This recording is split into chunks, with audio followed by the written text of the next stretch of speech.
Zakalara lelo la musique à Congo c'est le oté Zakalara oté Marco si donc il faut pas passer le nez sur yo au niveau néo na tika na bina c'est le awa Zakalara awa c'est le awa Marco 6 awa lelo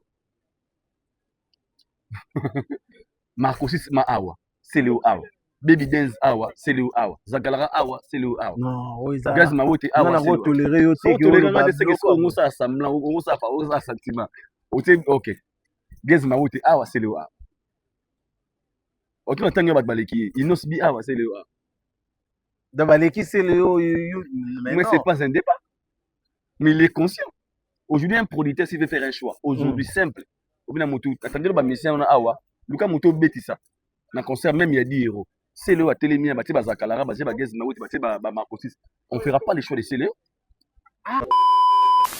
nana ko risquer miser mbongo na ye na moto apesa a dépasser ba millions pour produire un artiste congolais ou azali local ou azali internationalité qui va acheter tes billets les concerts des Fali Bobo te fallu ça la promotion à Skyrock parce que déjà promotion à Skyrock wana bato alobi on peut 3 babi que comment fallait rejeter presse congolaise témoin rendez-vous moko boye asangisa bato tout ya presse même en ligne tout dans toute tendance presse écrite presse en ligne radio télé tout va se réunir ensemble basolola ndenge apesi valeur na Skyrock une semaine ngana osenga fala leka na ba mission congolais te ngai wana point de vue c'est Gims on a concert leka ba mission ba SDD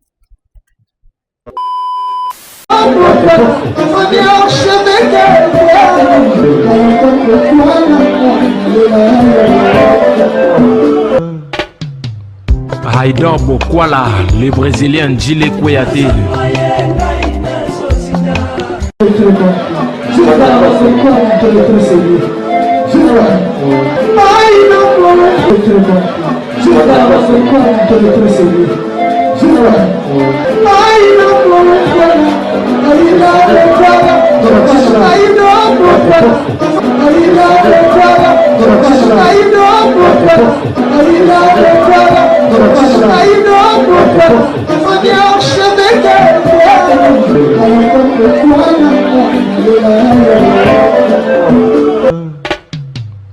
Haïdor Bokwala.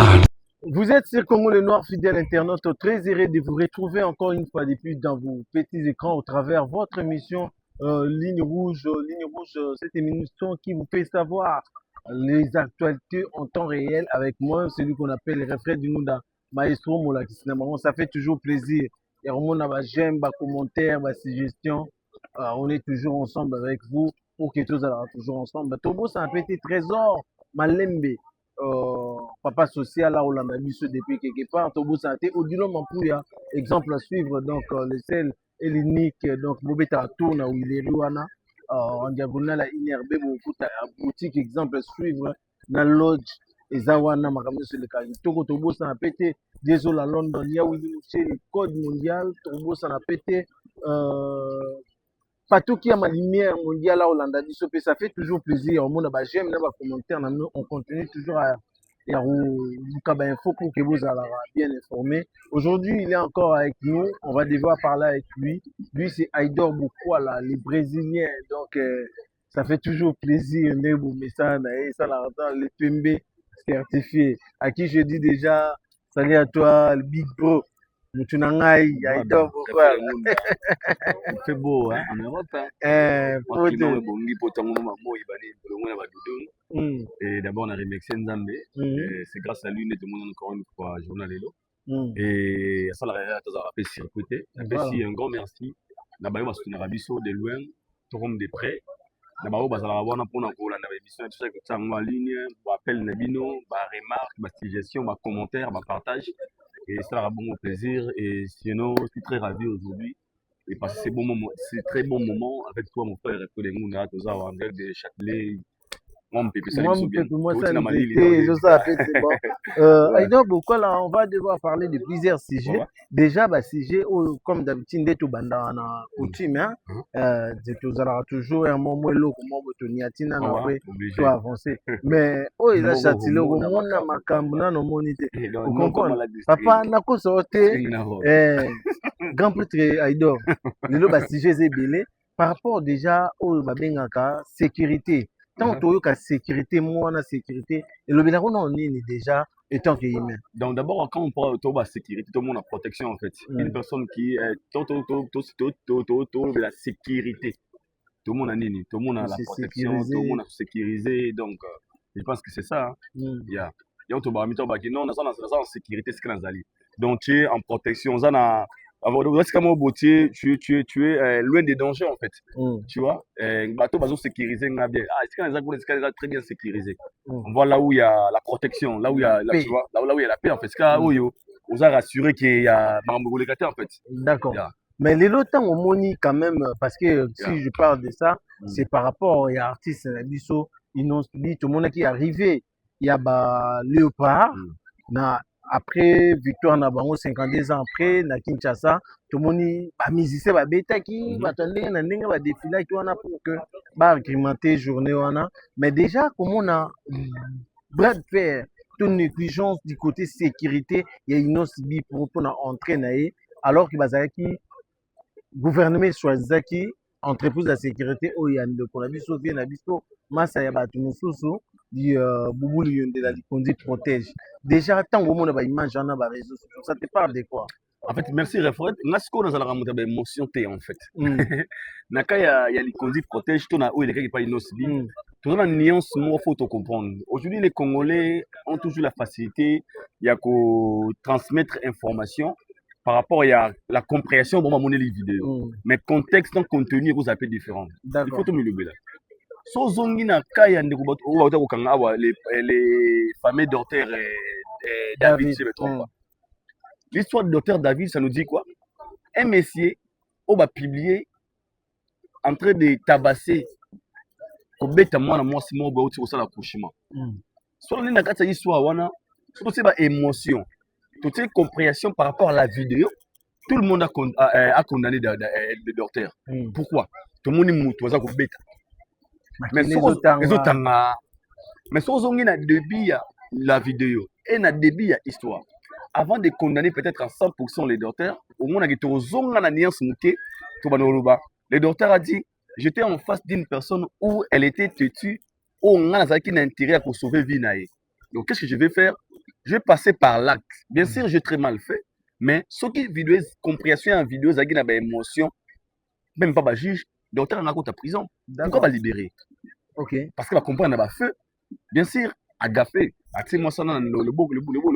Mais tant on va comprendre une vraie cause à l'histoire, c'est pour cela qu'il est libéré. Si vraiment la guine a tort, on va kangaï. D'accord. À ça la guine comme mais si tu compares une vidéo par rapport au cas tout le monde a dit.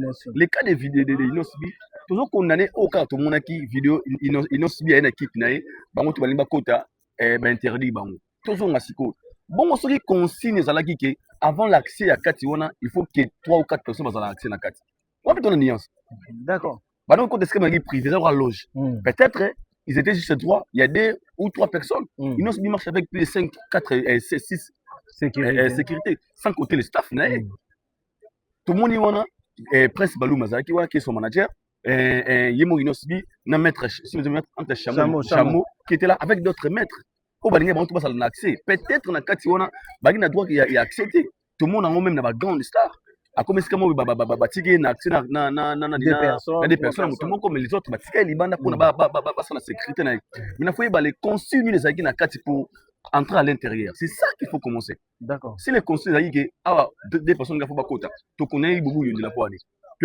Ici, je ne prends pas pareil au bout. Non, non, normal pour que la compréhension puisse faire. Non, ça est cohérent.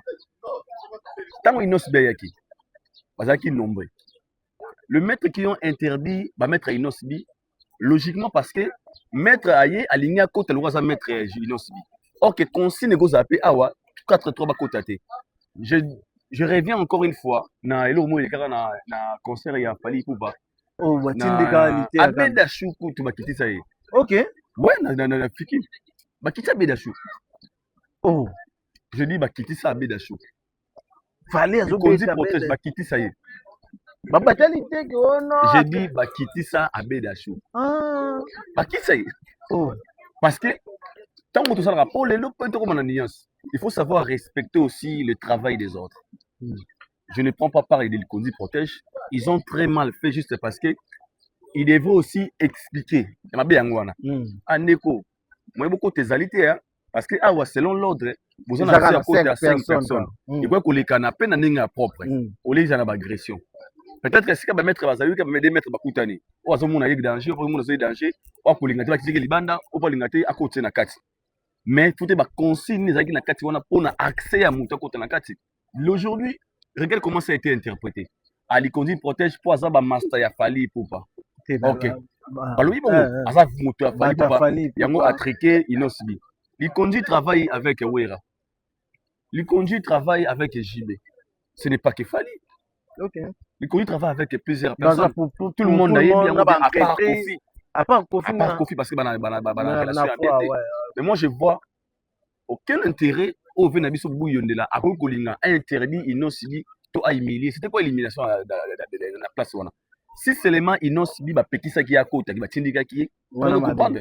Mais parce que au na ba timidité ou abimisi pemene à podium. Nyonso wana ke ça la pemene à podium, ce n'est pas les questions il Kondi protège. Il y a problème, il y a podium ça il y a guerre d'esprit entre l'Inosbi et son rival qui est Gazmawete. Gazmawete avait voulu se comporter un peu des choses. Inosbi n'a pas singai, j'avais trouvé trop mature l'attitude de Inosbi. Ah bon? Denga mona normal. Avec na ko na ye aussi la tourner à côté. Na condamné yango te. Mais soki bato balingi ba victimiser, moi ça ba victimisation. Eza mabe, o se explique na. Ke mona mawa, été ezolo baté, ba triquer Inosbi pourquoi? La question qu'il faut se poser. Ba triquer pour quelle raison? OK. Qui a besoin d'humilier Inosbi na si on a pour na zone? Ah moi ça ba congolais, et puis j'avais pas aimé la publication il y a Ndekonabiso HB. Tika kola musailo mobo au comme ça Inosbi le affaire. Oh oui, quand c'est victimise trop et comme des en fait moi valet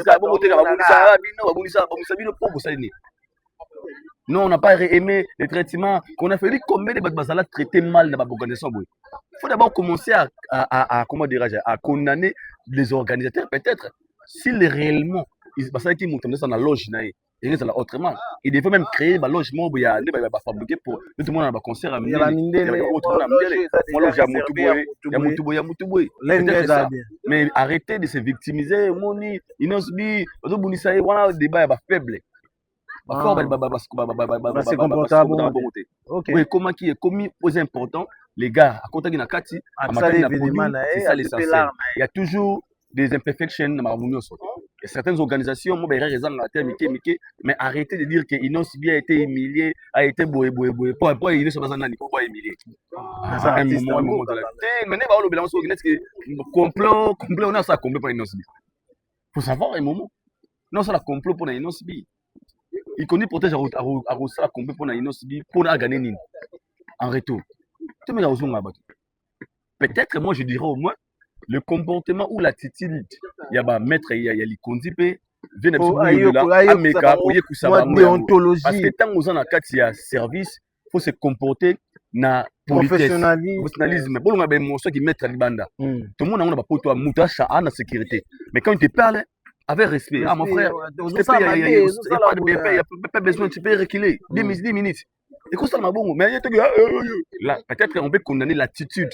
Il y a maître qui va triquer Inosbi là au gaze à comment nango na ba makambo nyonso comme on est comme ko s'afficher du côté négatif na ba boîte banine ezala yete ezala clic na ka soki intervenir déjà na problème à bongo, c'est-à-dire que ça donne l'impression comme si c'est lui qui guide azo commander batune mabe ezala ko na ndako so mona za impoli ezala plus du côté négatif il y a ba parents na e.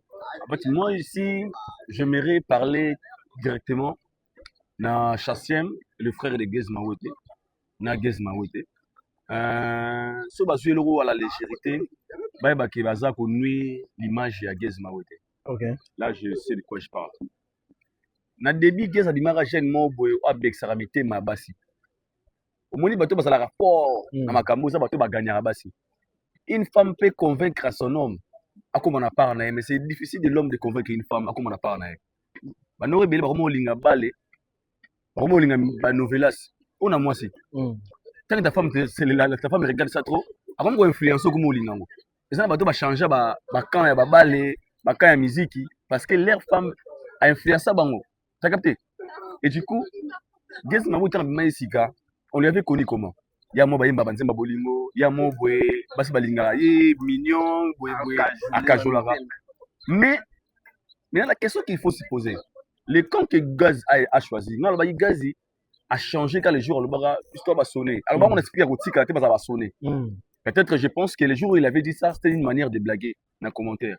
Mais quand il a adopté le système, il y a qui sonné, il faut habituer une question. Les Gaz avant va sonner, Gaz avant va sonner, bah, comme les Gaz d'Élé. Ok. Ouais. Parce que là, à commencer la personnage, la personnalité, il y a sonné. Ce qui n'est pas du tout bien. C'est l'esprit qu'on a connu chez c'est l'esprit qu'on a connu chez Arafat. Tout le monde n'a pas petit nabi sur na Nigeria. Et pardon, tout le monde n'a pas de il y a Brazza, tout le monde a nani ba Pagayer, Etienne Mario, na ba j'ai oublié les noms. Cette image là déjà, comme go coller. Comment comme un danger pour lui. Là je dis ça pas parce que nazolo bapo na détruire mais image wana comme go coller mabe. Pourquoi je dis ça? Gaz maintenant a l'image d'une personne un peu je peux dire gangster. Oui, wana boye. OK, Gaz. Gaz même dans la communication quand il parle dans une émission, c'est une personne qui est très bien instruite. Il s'exprime très bien en français, il est très bien surtout idole naé oyema loba après ça avec bouya musique, fallait pas mais se comporte pas pareil. Mais est-ce que lui si ça lui va dans comportement moi je ne sais pas mais moi je trouve j'aimerais les Gaz les Gaz on a connu. Les Gaz là c'est un homme, à cause de la faiblesse, mais comportement, tu viens quelque part, tu veux te comporter comme un fou, ok,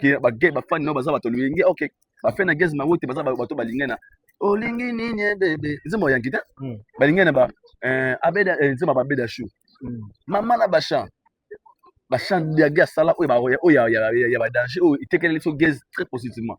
Mais les Gaz d'aujourd'hui, est-ce que ça lui va? Lorsque les gens vont coller image abetaki mutu na boîte abundaki na Samarino abundaki na Gaz Fabilos aye na kati ya podium boy inoso komata te. Est-ce que cette image ezosepelisa ye? Moi je pense que même fallait asika azali fallait osepela nango te.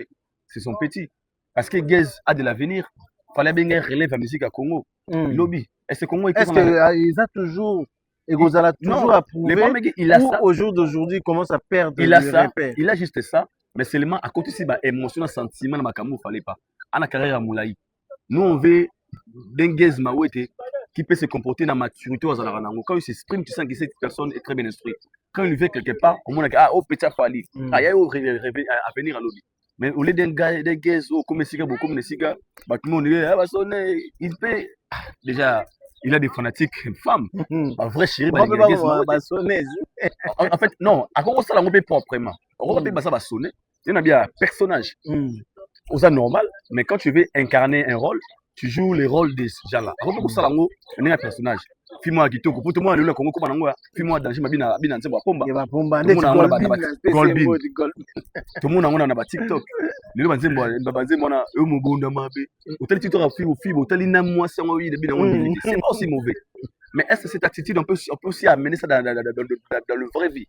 C'est ça maintenant les problèmes. Vraiment. Et Gaz Mawete, c'est ce genre de comportement qui ne plaît pas à ces fanatiques, qu'il essaie un peu de revoir ça pour son image, parce que ça risque de lui vendre très négativement. Carrière naïo a tourné pendant très longtemps, où il a convaincu Mité Mayabatu avec des belles chansons, des super mélodies. Les locaux Gaz Mawete, Mobotomonia, Wana Yanke, Wana Kuluna, Wana Boy, c'est pas du tout bien. Surtout les chants, les choix des chansons, pardon. Moi, j'avais pas aimé déjà Banzembo pendant ce genre de prestations. Licolo, Solini, Nangwana Boy, c'est pas bien. Il a tant de chansons qu'il devrait jouer. C'est un peu important pour lui. En fait, qu'il vraiment à revoir l'Okwana Chachin. S'il te plaît, Gaz Mawete, c'est ton frère, c'est notre star qu'on aime beaucoup. Bon, me rappeler qu'on revoir des choses pour éviter les pires. Donc, voilà. Vraiment, pour éviter les pires. Mais aujourd'hui, déjà, Aïdor Bokwala, j'aimerais quand même qu'on puisse parler aussi des sorties médiatiques. Il y a Héritier Watanabe. Du côté déjà, il y a sortie médiatique. Mais comment tu avais ressenti? Qu'est-ce que tu as compris? Le message clé, selon toi, après quelques analyses, dans la publication au monde de la raison. Ouais, j'avais aimé pourquoi est-ce que c'est un gars vrai et sincère. J'avais aimé pourquoi parce que premièrement, Héritier Watanabe s'exprimer dans mon thème Mobimba. Et il a été juste très mal compris par certaines personnes par des vérités au but de mon nom.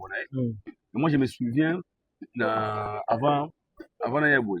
toyini na concert mona limité concert estili toke spirit eyaki anniversaire ya motu moko ya politique abeli omo ekotanga fort abi les congolais baza na problème à supporter vérité à idor Ok. abi les congolais pensent que tu es faible lorsque tu dis la vérité certaines vérités très haut ils pensent que tu es aussi faible lorsque tu fais semblant de ne pas répondre à certaines choses alors mpona makambo asele mpona na makambo Ya Mark House. ya Mark House mais makambo oyo bato bamona émission ya hérité fo parce que bozonga sikoyo na premier soin ya affaire na émission ya hérité ni eza vulgaire mpona premier soin faire alobaki nga na muta biso bafort mais lui n'a pas dit ça alobi esele yo asala abetala musiki te epakosi te akosa te ndeni biso oyebi ke sele oyo animateur sele oyo auti obimisa basele oyo azakalara lelo na musiki ya congo sele oyo ote azakalara ote makofoka basele oyo nyonso yo olingi natika na bina sele oyo awa zakalara awa sele oyo awa makosis awa lelo makosis ma awa sele oyo awa baby dance awa sele oyo awa zakalara awa sele oyo awa gaz mawote awa sele oyo tolere ngade seke so ongo sa semblant ongo sa fa ongo sa sentiment ote ok gaz mawote awa sele oyo awa otuna ntango bato baleki inos bi awa sele oyo awa da baleki sele oyo mais c'est pas un débat mais il est conscient aujourd'hui un producteur s'il veut faire un choix aujourd'hui simple obina moto attendez ba mission na awa luka moto betisa na concert même il y a 10 euros c'est le atelemi ba tiba zakalara ba tiba gaz na wuti ba tiba ba marcosis on fera pas les choix de Célé mais c'est clair pourquoi pas ça mais c'est pas un produit rentable il n'est pas un produit rentable parce qu'il se réfère dans le passé quel est le type de récit à 2 ans c'est le au télévision na nini boy aux attend yoka combien wapi weye muyemba naza susu de nandako Marco ya Marco 6 allo de poto na bien ya zara na oyemba na mi baby dance allons-y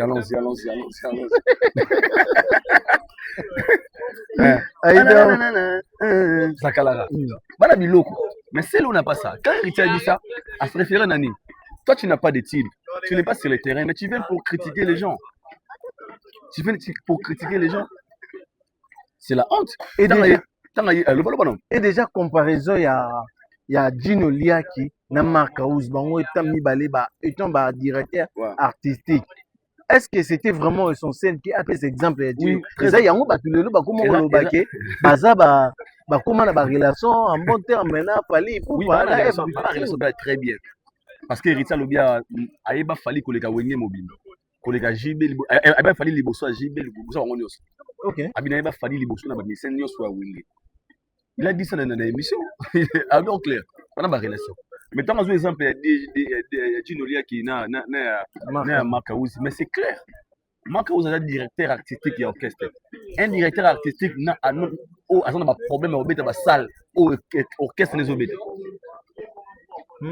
Arata Adidas Arena ING Arena Arata Arena alors on a parcours zéro na carrière logiquement parlant mais un directeur artistique qui est absent pendant les prestations à ce exemple déjà c'est directeur artistique Makaus directeur artistique mais pourquoi lui se comporte pas de la même façon que lui parce que Makaus on l'utilise na ba propos les padres quand il a dit tout ce qui sort dans ma bouche nana lobango abab clair abi on se demande mon na ngai ou te demande uta awa donc moi je l'utilise comme un porte-parole pas comme un directeur artistique alors mais c'est clair abeti linote abeti yenijete uzini tipe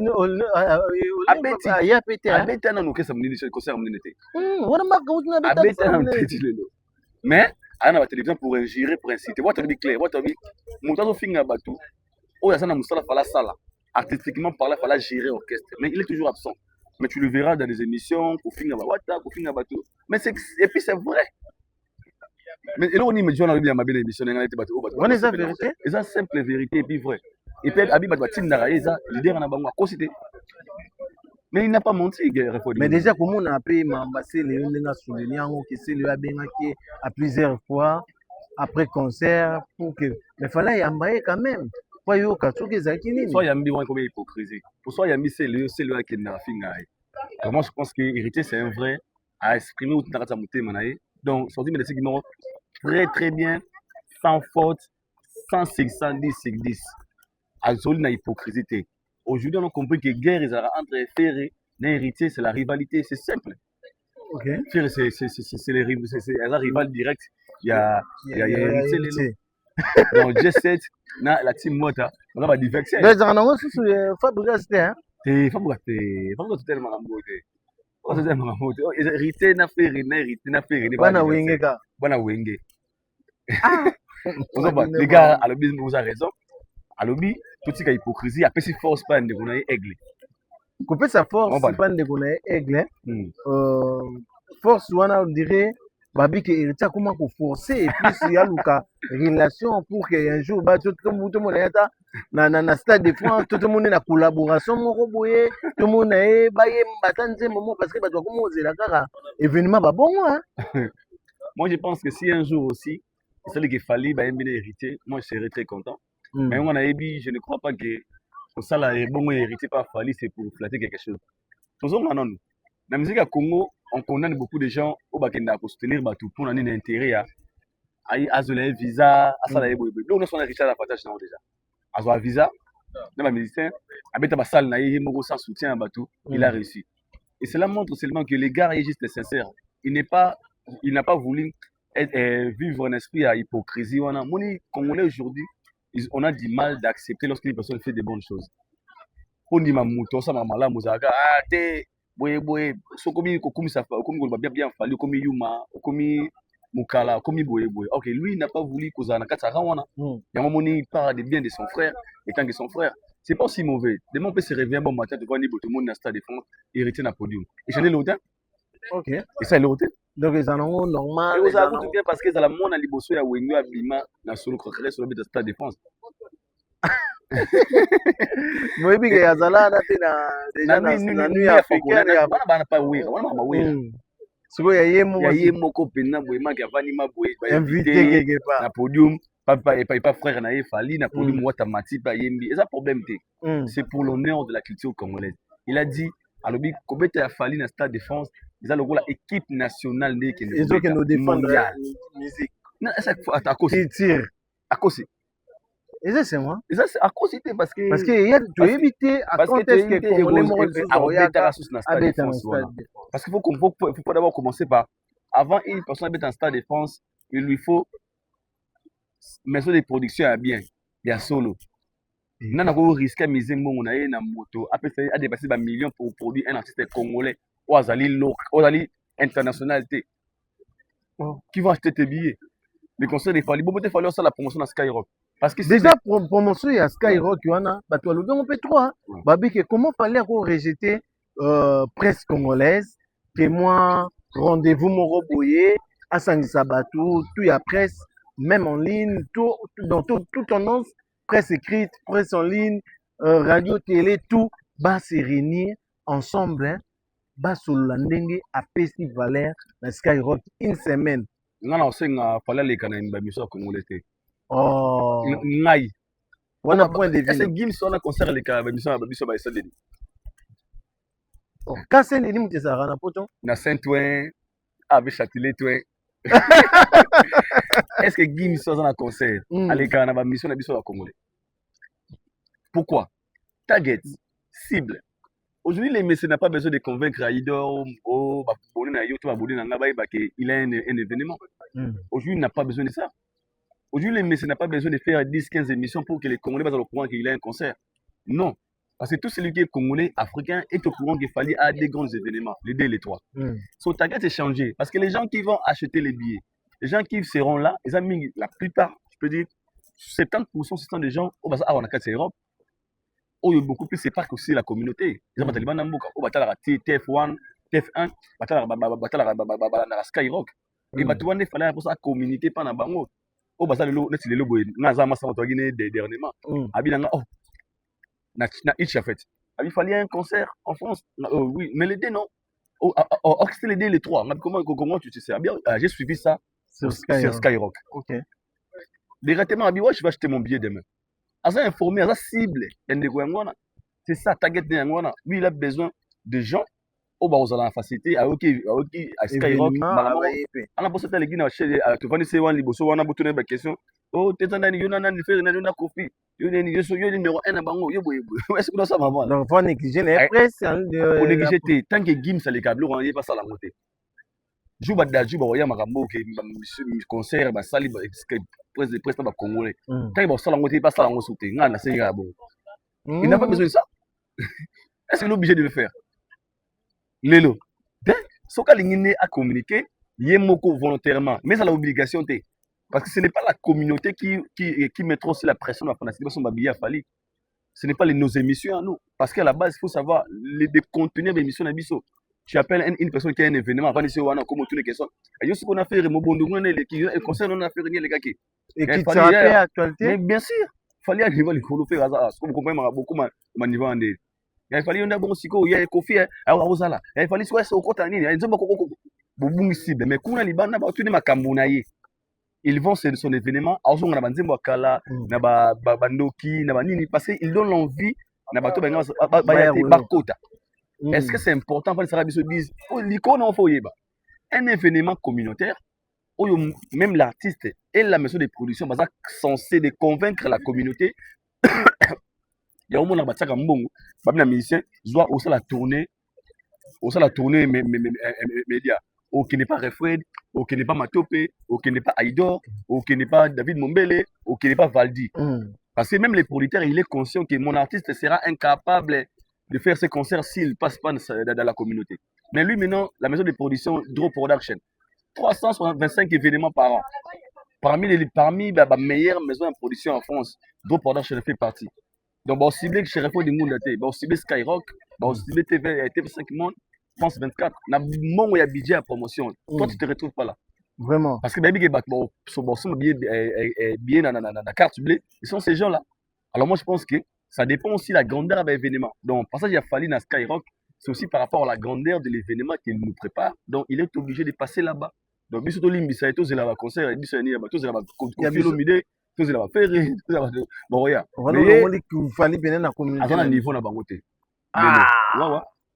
vraiment Aïdor pourquoi là déjà comme on a Kofi auto beta pe tant le beli Kofi auto beta nani na Côte d'Ivoire na moni présence ya Bouron Pela na moni présence ya Suzuki Luzubu na moni pe présence ya Ndetenge na Binda Roberto Carlos Binda Bass. Déjà, au satire wana oya Kofi Olomide ya kala. Comment on ko accompagner de nouveau nani na makambu na ye na Côte d'Ivoire. Est-ce que ça parce que bango ba perdre qui ba repère ou c'est juste que va faire voir que les Ivoiriens biso tous sera toujours ensemble. Non, c'est logique. Parler ba pareil Zali. OK, faut élaborer. Et ça les que là, garantie ça, tu es ici. On a 3, 4 chambres, 5 chambres. Zonga va faire par père. Obi? On a parlé mon na poto en France, na Saint-Denis. Yo qui comment foutre na perfect thing. Aux hommes studio numéro. Garantie ça, tu es ici. Voilà libanda. Ouais, ce que banane comme ça. Oh tout bazana, bo so ba chef orchestre na mabanga ya na mabanga de. Donc yo ko zolo ba ke bango makamna mo simba te mais c'est clair. Bon na olinga tiki moi na bana ndako ila pa ba yo se ba mamono simbe ba vena biso ba bureau banana ça va pas confier ça non baza wana parce que ils ont besoin de garder ce cap là, il y a combo, il y a visibilité et même bango ba incapable il y a pour évoluer c'est clair c'est pas aussi mauvais quand c'est la tête orchestre ils font la ba pas bassin na ngolo si je pars tu sens que ça marche pas tu rentres ba bureau bana basonga combien de fois OK na basonga tant que ça ne tient pas, ils sont obligés de rentrer. C'est clair. Ozonga jamais pas na bino stone na kuno kune simbi. Quand il faut lire na parler tant aux moi c'est responsabilité à moi c'est na ban. Comment je peux dire je vais commencer à rentrer à la maison manger parce que mon papa, ma maman va préparer bien non. Tu rentres parce que tu as des lacunes, tu as des difficultés. Et bazonga parce que bazonga des difficultés, bazonga problème. Il y a maintenance, il y a ma carrière solo na bango ya bazonga. Et là qui vraiment. Donc, biso ndenge tozali. Non, je ne connais pas. J'essaie de voir. Ben, comprenez quand même, c'est l'ambiance de Comprenez, l'émission. Donc, l'émission. Lelo, Donc, bazongi parce que bango simba te, c'est clair. Et na peut-être que baza bana malamu, respect, simona respect. malamu eza te. Makambo nezo simba te. Donc, reconnaissance, c'était Eza qui reconnaissance c'était si ça tient pas, tu rentres à la maison. Ok. Si ça tient pour ça ni kuna visibilité zali, concert zali on voyager. Pour ceux qui va faire ça ba ina ba caisse stable, balinga ki bazonga te. Yamba ba mutu mususu obenge fidèle pour na piaka. Il n'a pas d'argent, il est là avec toi. C'est qu'à salaire, moi, CD, il y a 5 000, 4 000. Nous, on comprend le comportement, moto, puis ma gueule, Vraiment. ils n'ont rien à faire. Ce sont des acteurs que je respecte. C'est pas aussi mauvais d'accompagner le vrai code d'accord à man. Aujourd'hui, Kofi a besoin de ces gens-là à côté de lui. Aujourd'hui, au Satire, il y a quartier latin, ils ont une image un peu négative. Pourquoi? La présence de serres trop Cindy et l'ongola, moi, envie, moi, goût, il y a quartier latin là. Mais de voir aussi des bourreaux, ça peut aussi redonner encore une fois les goûts. Il y a Batubaya qui a assisté à un concert, il y a 70 ans d'âge, na Roi Baudouin. Moi, je pense que on peut pas jouer rôle, mais il n'est pas vieux pour l'instant. Et moi, toujours chuté Nabiso, parlons quand même du zénith de Héritier Watanabe, parce que ça, événement, Oyo, a redorer encore l'image de la musique congolaise na Salouana Zénith de Paris après quelques années, parce que Nyo Kalongo avait déjà les 24 Oyo à Ozalana. Charlie Capé na Barozala, Diezo la Barozala, Tandenge na Ndenge Baoyana pour soutenir toujours. Par rapport à l'événement wana, héritier Arbeta wana, quelle stratégie à communication au Koki ko suggérer et pas héritier? Parce que je tigali, avril, mai, juin, juillet, donc tout le barat 3 mois parce que juillet déjà dans un débit. Moi je pense que héritier Watanabe na maison de production naie va négliger promotion. Quand je dis promotion, va tenir compte de faire une très forte promo pour booster cet événement. Moi, tout le monde veut faire comme tout le monde. Alors, il y a ça, il commence à Congolais, il y a Kara, tout ça, la boyauté. Alors, il y a affiche, en oubliant, chacun a sa population. Et aujourd'hui, des choses qu'on peut négliger, et vous côté de ce cher lobby. Et la promo, c'est quoi? De reconnaître des gens qui peuvent être influents pour booster cet événement. Okay. Je m'explique. Le producteur d'héritier, on a d'abord contrat, on a la promo. Et la contrat, il y a Govani Boyo, non, négocié. Oh, j'ai ciblé, ok, groupe na TikTok, na YouTube, na chaîne Boye. Aussi, contrat, on a la promotion. Diko, on a sorti médiatique et héritier. Pour l'angai, oh, il y a la dernière émission à la salle. Très promotionnel parce que la sortie ils ont basé dans la polémique.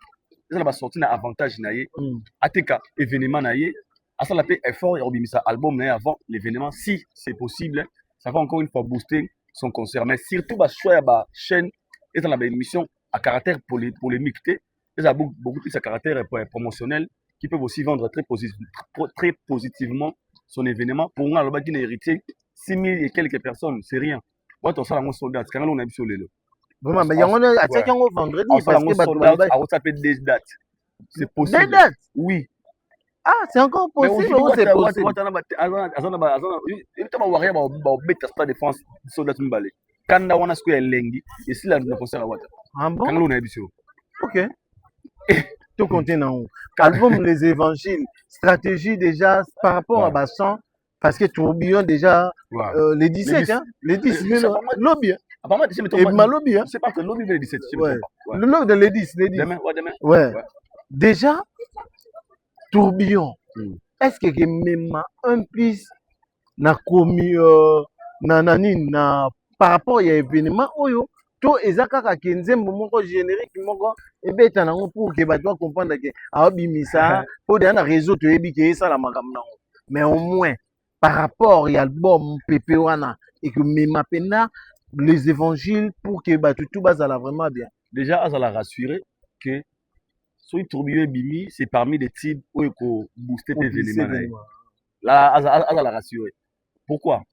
Ba ndikumo ko mona bango un homme sebo na master KJ parce que la chambre comme dans Jérusalem na même une émission en Afrique du Sud cette chanson les anzembo betia bango tour du monde rien que une seule chanson tango simba et pour ça, tu vas dans l'envie à Romona. C'est fort possible aussi, ceux qui tourbillon Simbi, et puis ça il faut avoir envie à vivre en live. Parce que déjà, avant la sortie à tourbillon, tout le monde a un canal le monde. Et imaginez ce que tourbillon Bimi, ça lui impacte, moi, il y a grave. Mondial, tout impact sur le plan communautaire. Ça sera aussi parmi les locaux pour ça qui va très curieux, mais tout le monde n'a pas fallu pour attendre à Bisara 207.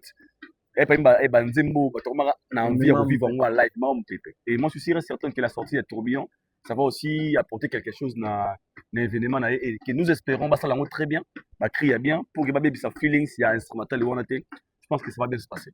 Vraiment, un dernier message pour te chuter dans l'histoire. Zamba ça la règle à rappeler sécurité. Tout va bien on noter les trois. Bien parce que l'artiste va écrire encore une fois l'histoire. Na na bonne musique, na mourir à culture. Boya est belé, tout comme histoire ensemble nabino et puis courage aussi. Allez pas de faire rigolo à tout le monde. Dévalisser Kimia et à faire rigolo na Charlie Solo. On a eu audio na la live Mawana, lui à Kimi na sali 20 ans. L'orchestre Espoir Esaté. Ça fait trop mal parce que les dangers c'est quoi? D'affaire on a pas ma visa. Koki m'a sous-joué et ça fait qu'elle m'a passé parce que c'est aussi un ça coûte ça mais c'est une difficulté. Donc il m'a passé ton ragi. Audio on a fait Koki m'a fait Henri na Charlie Solo. Ça m'a dérangé. Nabi ndenge salara ndenge kozaka ndenge affecta orchestre tu va faire Henri ça tant on a longwa qui risé. Faire c'est le roi cerveau moteur et orchestre. Même si on fait non toute la question faire la ndenge nini. Faire suka ndenge nini.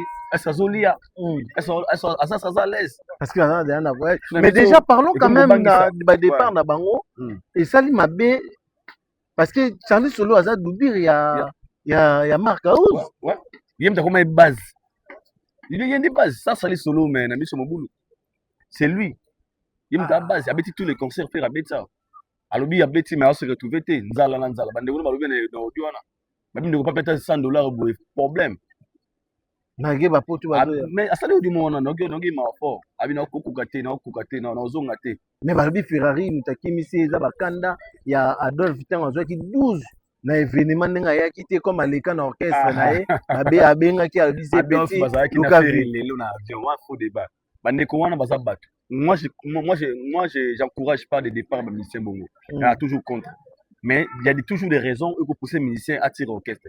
Là où il y a la stabilité, là où il y a l'avenir, c'est rare à monter le moment aussi facile. Peut-être que Batali va raison, mais moi, je suis toujours contre ça.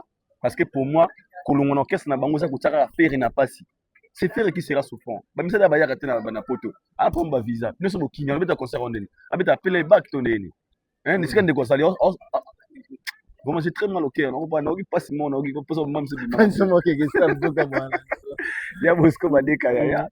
Vita Kaluji papa na Deovi, les boss Jeff Bokungulu, moi na beaucoup Njampela, Moluki Alembarate, Yannick Obama le budgétaire congolais, je sais qui va à Daïda qui va je vous aime beaucoup, on est ensemble.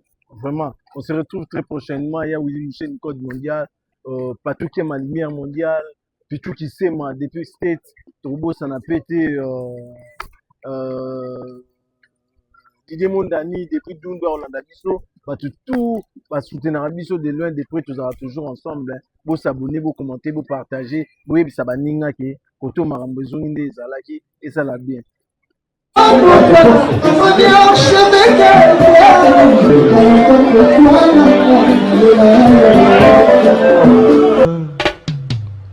Haïdar Bokwala, le Brésilien Djile Kouyaté.